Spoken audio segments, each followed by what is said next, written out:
जय माता दी दोस्तों, जय श्री हरि विष्णु। स्वागत है आप सभी का आपके अपने YouTube चैनल प्रयागराज फैमिली में। दोस्तों, कार्तिक मास में तुलसी पूजा का विशेष महत्व होता है।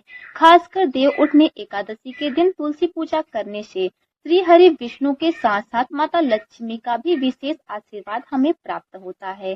तो अगर आपने पूरे कार्तिक मास में तुलसी पूजन नहीं भी किया है तो देव उठनी एकादशी से लेकर पूर्णिमा तिथि तक अगर आप नित्य घी का दीपक जलाते हैं, इससे माता लक्ष्मी विशेष प्रसन्न होती हैं और तुलसी माता की भी कृपा हमें प्राप्त होती है।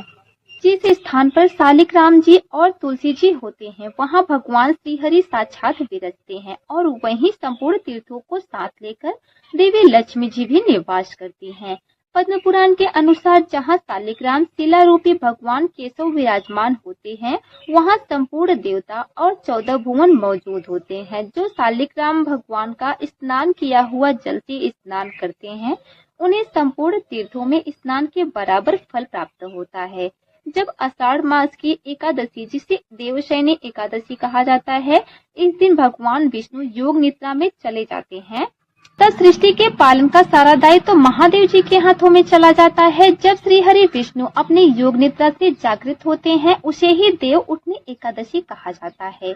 देव उठनी एकादशी से ही जब विष्णु भगवान अपने योग निद्रा से जागृत होते हैं, तभी से ही सारा शुभ और मांगलिक कार्य फिर से शुरू हो जाते हैं।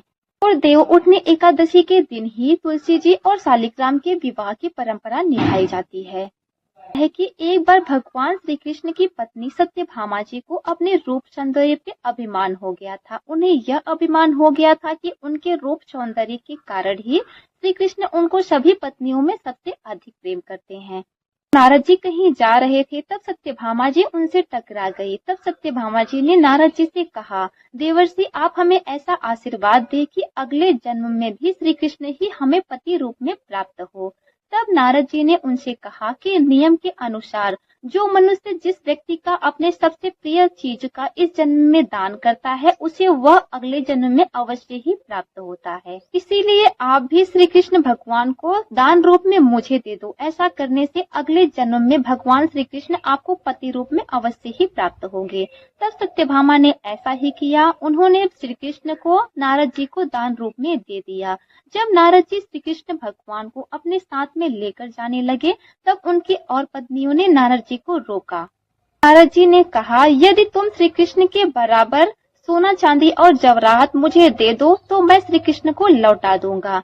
तब एक तराजू पर श्री कृष्ण जी को बैठाया गया और एक तराजू पर जितने भी उनकी रानियां थी, सभी उन्हें अपने जितने भी गहने थे, जितने भी जवाहरात थे, हीरो मोती, सभी चीजें लाकर दूसरे पलड़े पर रख दिया।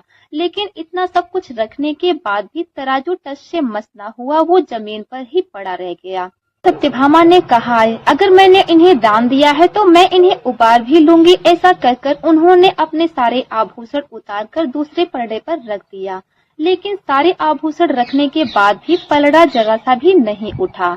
ये सब देखकर अब तो वो बड़ी लज्जित हुई। जो का ज्ञात रुक्मिणी जी को हुआ तो वो तुलसी पूजन कर रही थी। तुलसी पूजन करने के बाद उन्होंने एक तुलसी का पत्ता लेकर आई और पलड़े के ऊपर रख दिया। ऐसा करते ही तुलसी का पलड़ा बराबर हो गया। नारद जी तुलसी दल लेकर स्वर्ग को चले गए। रुक्मिणी श्री कृष्ण की पटरानी थी। तुलसी के आशीर्वाद के कारण ही उन्होंने अपने और अन्य रानियों के सौभाग्य की रक्षा कर पाई। भी से तुलसी जी को यह पूज्य पद प्राप्त हो गया कि श्री कृष्ण सदैव उन्हें अपने मस्तक पर धारण करेंगे और शालिग्राम जी को भी सदैव तुलसी दल समर्पित किया जाएगा। बिना तुलसी दल के श्री हरि कोई भी भोग स्वीकार नहीं करेंगे। इस बार कार्तिक शुक्ल एकादशी प्रारंभ होगी 11 नवंबर सोमवार को शाम 6:47 से और 12 नवंबर मंगलवार को शाम 4:05 पर एकादशी तिथि समाप्त होगी।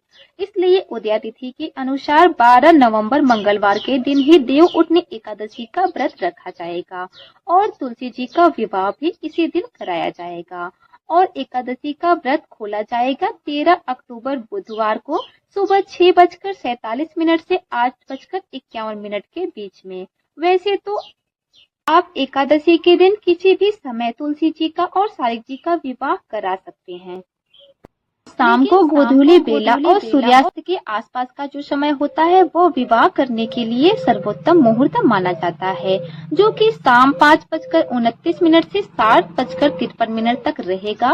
इस समय के बीच आप तुलसी जी का विवाह करा सकते हैं। व्रत वाले व्यक्ति को मतलब कि जिन्होंने व्रत रखा है उन्हें चावल का और चावल से बनी चीजों का त्याग करना चाहिए, ना ही चावल का दान इस दिन करना चाहिए। व्रत वाले व्यक्ति को सादा सात्विक भोजन करना चाहिए। अगर हो सके तो नमक का भी परहेज करें, लेकिन अगर आपका नमक के बिना नहीं चलता है तो सेंधा नमक का उपयोग आप कर सकते हैं। भगवान विष्णु को मौसमी फल का भोग लगाएं और इसी को प्रसाद रूप में ग्रहण करके व्रत का पारण करना चाहिए। तुलसी जी का विवाह भगवान शालिग्राम जी से कराने के लिए तुलसी जी को और शालिग भगवान को एक वर वधू के रूप में सजाना चाहिए। फिर विवाह बिल्कुल धूमधाम से करना चाहिए। उठने एकादशी के दिन शाम के समय भगवान विष्णु का विशेष रूप से पूजन किया जाता है, जिसमें खास तरीके से भगवान विष्णु को जगाया जाता है। देव उठने एकादशी के दिन सुबह के समय पूजा करने के बाद एक ओखली में गेरू से चित्र बनाकर फल, मिठाई, बैर, सिंघाड़ा, ऋतुफल, गन्ना उस स्थान पर आप रख दीजिए। फिर उसे डलिया से ढक देना चाहिए और फिर रात्रि में घर में दीपक जलाना चाहिए। फिर रात्रि की पूजा करने के बाद डलिया में जो आपने सभी सामग्री को ढका है वहां पर एक दिया आपको जलाना है और शंख, नगाड़े आदि बजाकर इस प्रकार से कहना है, उठो देवा, बैठो देवा, उंगलियां चटकाओ देवा, नई सूत नई कपास देव उठाए कार्तिक मास। ऐसी मान्यता है कि इस विधि से भगवान विष्णु को निद्रा से जागृत किया जाता है। इसके बाद भगवान विष्णु सबसे पहले किसी की मनोकामना पूरी करते हैं तो वो होती है तुलसी माता। इसलिए विशेष रूप से इस दिन तुलसी माता का पूजन किया जाता है। जो लोग तुलसी विवाह कराने में असमर्थ हैं, तो यदि आपके आसपास, आपके घर के आस पड़ोस में कहीं भी तुलसी विवाह हो रहा है तो आपको तुलसी पूजन में जरूर ही शामिल होना चाहिए। देव उठने एकादशी के दिन विवाह के मौके पर तुलसी माता को 16 श्रृंगार की सामग्री अवश्य ही अर्पित करनी चाहिए। देव उठनी एकादशी के दिन सकारात्मक शक्तियां बहुत ही ज्यादा प्रबल होती हैं। अगर कोई उपाय सच्चे मन से इस दिन किया जाए तो वो जरूर ही सफल होता है। यदि किसी लड़के या लड़की का मांगलिक विवाह किसी कारणवश नहीं हो पा रहा हो तो आपको भगवान विष्णु की पूजा करते समय केसर, पीला चंदन और हल्दी का तिलक लगाकर 5 पीले पुष्प अर्पित करना चाहिए। सच्चे मन से आप अगर इस उपाय को करते हैं और अपनी मनोकामना पूर्ति के लिए प्रार्थना करते हैं तो भगवान विष्णु की कृपा से आपकी कामना शीघ्र ही पूर्ण होती है। देव उठने एकादशी के दिन जो लोग व्रत हैं वो तो फलाहारी ही करते हैं, लेकिन जो लोग व्रत नहीं हैं उन्हें भी तामसिक चीजों का सेवन भूल से भी नहीं करना चाहिए। जैसे कि उन्हें भी बिना लहसुन प्याज का खाना खाना चाहिए, सात्विक भोजन ही करना चाहिए। ऐसा नहीं करने वाले मनुष्य को घोर पाप लगता है।